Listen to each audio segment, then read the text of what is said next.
All right, I wanted to talk a little bit about some things I've been thinking about. Um, basically, the stat revamp and kind of what's been going on, some ideas, um, and I've kind of come to some conclusions in regards to a few things. And so, game's been kind of boring lately, so I've kind of compiled some thoughts um, as far as what I think um, we should be doing with the game as a community, as staff tries to figure out what they want to do for the style bonuses and all those kinds of things.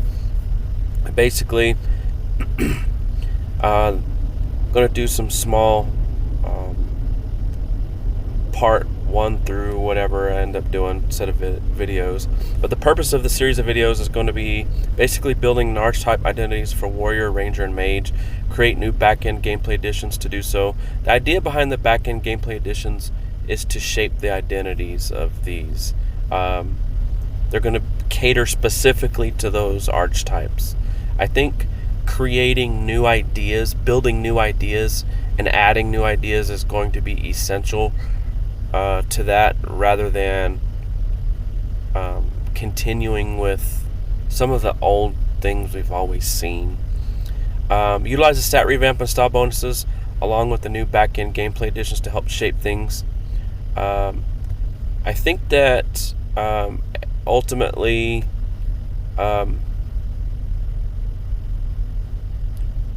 think the style bonuses will need to be there, and it needs to be tied to each stat. I think it's going to need to. I think there's going to need to be something specific to each stat that will be the style bonus. It'll be like a basically more power towards the builds. There's been a lot of power creep recently, and I think there's other statuses that has long since the beginning of their usage, and with the addition of other items has created more power creep. But once what I'll do is I'll try to clear roles for the secondary stats. I think they're still a little bit too intertwined with other main stats, and they don't stand alone, and they I think they need to take more clear defined roles. But what I was getting at a second ago is I'd like to slightly rein back a small select set of things or nerfs to bring monster power up and player power down, to make things slightly more challenging, while still heavily leaning on the idea that players will always have a lot more power than monsters. There's some things that I think need to be nerfed, or maybe in some cases slightly repurposed, that is going to cater to build identities here. And then I think this will bring better balance to build versus build dynamics in some instances. There are some builds that are just better in certain ways, and so the idea here is to level the playing field with certain ideas. Now, I want to preface this by saying some of these ideas might be considered wild, or they might be considered extreme. But I think, honestly, if we truly want to balance the builds better, not only thematically speaking, but and I'm not going to get into the math too much, but I will get into the math when it comes to charisma a little bit. But I think it's going to be needed. I think there needs to be some pretty drastic ideas implemented in order to create a better path forward and a better game. And so that's basically the basis of these videos, and I wanted to kind of preface it in that way. I think that, like I said, the end result will end up being a little bit better game in the long run. So with that said, I will move move on to the first part of it, which I think I'm going to talk about maybe nerfs to some existing gameplay issues, where I think it'll bring monster power back up, because monster power, basically dexterity is a useless stat for monsters, and I'll eventually will give them some things here for dexterity, but I think at the same time I'd like to be able to rein back in some player power. Alright, so let's get into some of the things that I want to see changed. I would like to, I believe balance in Adventure Quest is about engagement.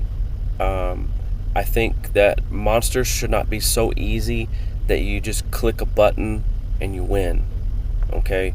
I think the 20 turn model is outdated, but it is a foundation in which all things are balanced. That's not going to change. As a result, what can we do to at least make some battles like 3 turns and 4 turns? Or what can we do to make monsters slightly more difficult, just slightly? I do not think that just relying on quote-unquote better boss monsters is always the answer. And so I wanted to cover a few things that I think needs changed, nerfs or repurposed or whatever. Alright, so it's time to rein back in a few things that I think greatly push power far too much on the side of the player. So most of these changes have other aspects in mind that will help fix, correct, or shape gameplay in ways that will end up healthier for the game in the long run. The first thing that I want to talk about is a change to backlash. Everybody knows that backlash, if you have an armor, shield, misc, pet, guess, that's 5 individual backlash items. And if a monster is a 4-hit monster, for every single hit the monster gives, you end up with, let's see, what is that? 5 individual hits of backlash. So after the 4 hits are done, that's 20 individual hits. Or in the case of Nemesis or in Retro Nightmare, it's 6 because it has the ice and harm dual backlash. So I think that aspect needs to change. So the history of the game has pretty much, they've used boss mechanics to counter some overpowered gameplay mechanics. So keeping with that previous precedent, I think that needs to be the path forward.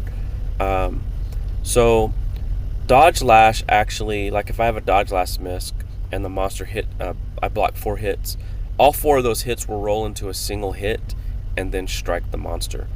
If I have a shield and I block 4 hits, all 4 of those hits will roll individually. So you'll end up basically 1 hit per dodge lash item. And so the value of that is going to be damage caps on bosses will sort of mitigate that, and that's kind of been a theme for the most part, is damage caps will actually kind of downplay a lot of the overpowered mechanics of the game, but backlash sort of ignores that for the most part. I mean, being able to hit a monster 20 times just by being hit, it's kind of crazy. So what I'm talking about here is changing that verse to try to at least allow monsters to stand a chance. Even with Anim's test monsters, he oftentimes is trying to create these super hard monsters, and using Doomlight package almost always bypasses almost everything he tries to do. I'd like to leave the damage calculation formula alone for the most part, except for this right here. There's a 0.85 damage penalty that I believe is missing. I've heard if that is the case, then overall damage would come down by that much. if it's missing. I think it's only fair that if that got missed, it needs to be added back in. Other than that, leave the damage formula alone. I believe that they need to change the pets and guests that do backlash to not work on turn 0. This should greatly reduce 0-hit KOs.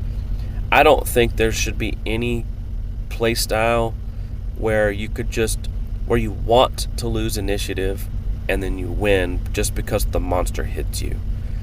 And whenever you have 4, like you have Doomlight, the shield, and then you have the Doomlight weapon, which increases the damage intake that you take in, and then you have a pet and guest. So you have 4 different things. You get hit and you win. Next monster, you get hit and then you win. That's ridiculous. Some people may enjoy that, but to me that's ridiculous and it's boring.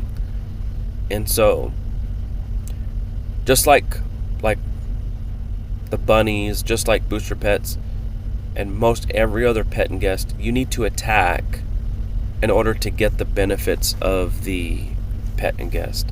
To me, it makes no sense to... So you have your guest, it's a 60% melee valuation, pet is 40%.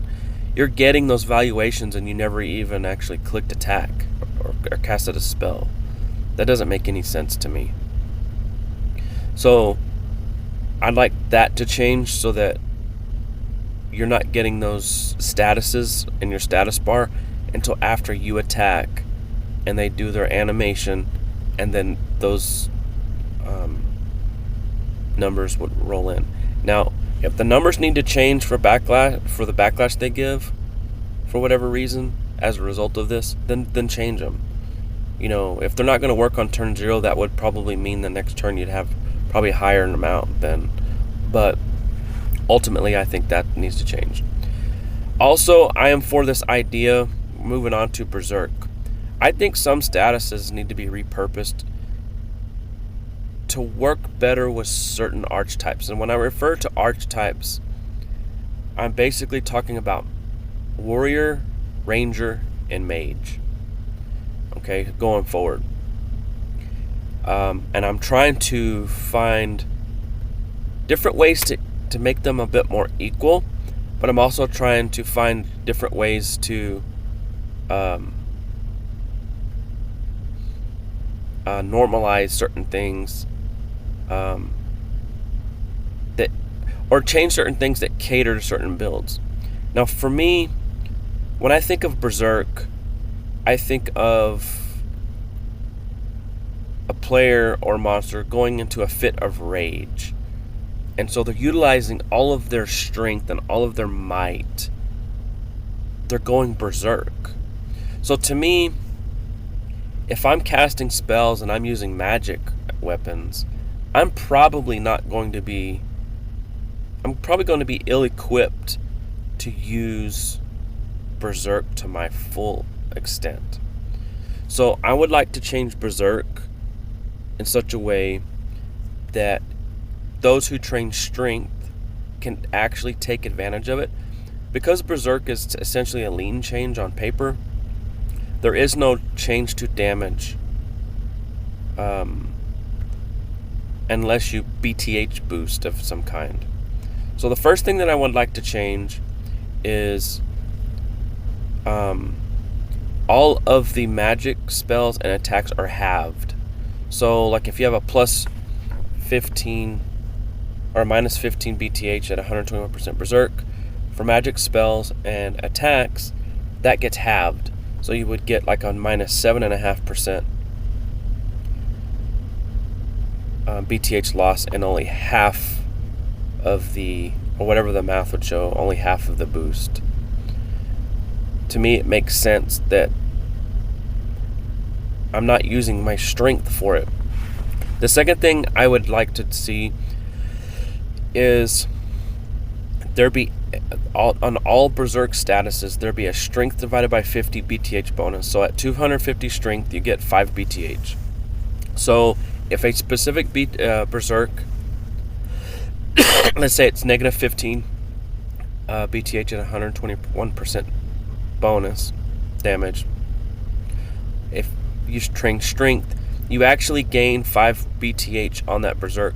The result will actually be a damage increase for warriors or any hybrid that trains strength. So some of these ideas are keeping hybridization in mind. So I would like to make berserk a warrior, not a warrior specific status, but warriors can take advantage of it better than the other archetypes. Now a ranger, it would just be straight whatever the berserk is. So the change is going to be better BTH. So you're going to have strength to be able to control the swing of your weapon, resulting in an actual damage increase. It's no longer a lean change for warriors. It'll just be a lean change for rangers. However, rangers, as you'll come to find out in my suggestions, are going to be very accuracy focused, and so you're going to be able to see some things there for them. And then I think for mages, they just shouldn't be able to use berserk as well. So I think that these changes allow for warriors to be better at using berserk. All right, the next thing that I'm going to talk about is healing. One of the things that the spellcaster lean, and people use it with the generous robes as well, but one of the things that the spellcaster lean has allowed is mages are able to heal better. They're able to boost healing. To me, healing should be something that should be the same throughout. I don't think that it makes sense to just allow one archetype to just have a lot better, in this case healing. What I'd like to see is that healing be normalized no matter if you're a ranger, a warrior, or a mage. So I believe that all healing and boost that it may get from like Palala, Silas Staff, Spellcaster Lean, and stuff like that should no longer boost healing. If I cast a healing spell or a healing skill, the only boost that I will gain from that is through endurance going forward.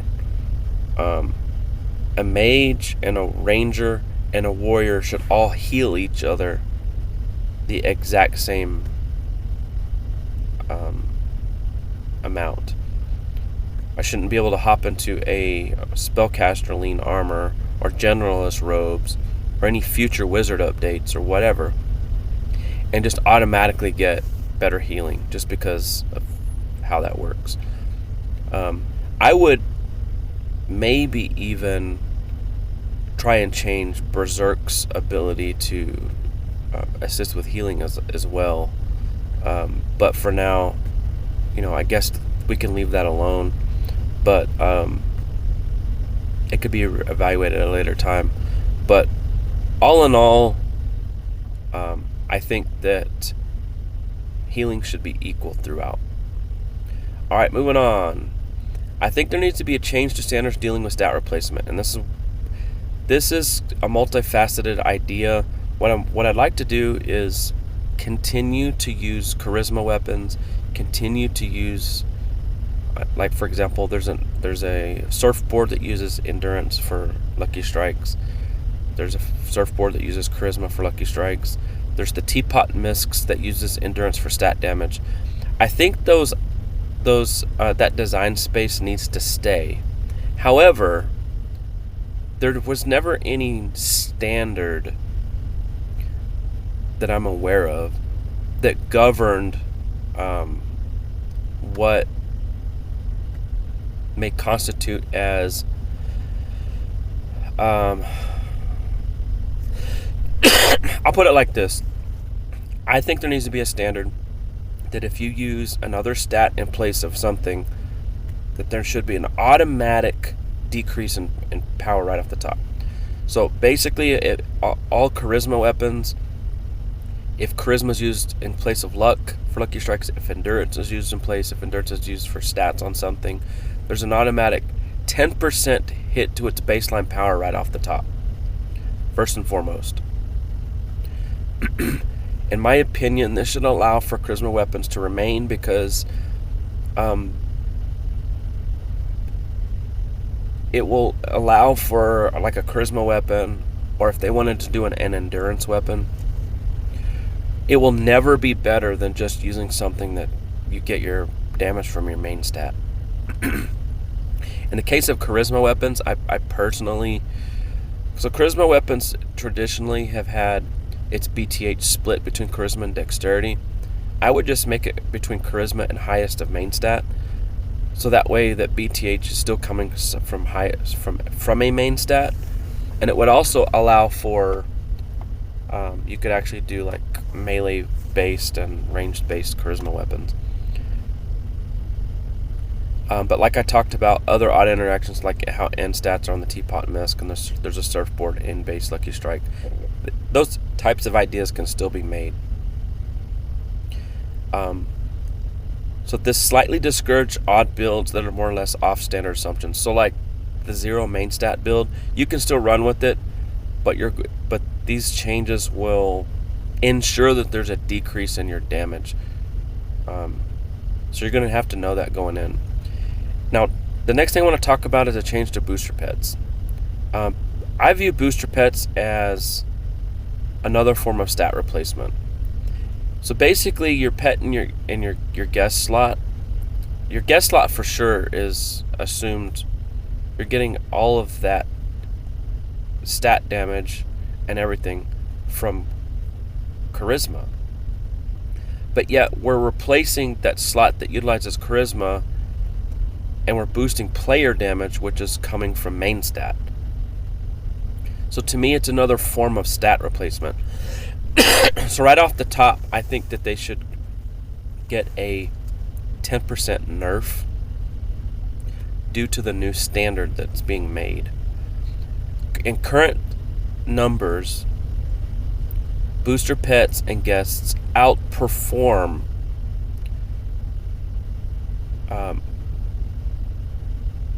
standard pets and guests.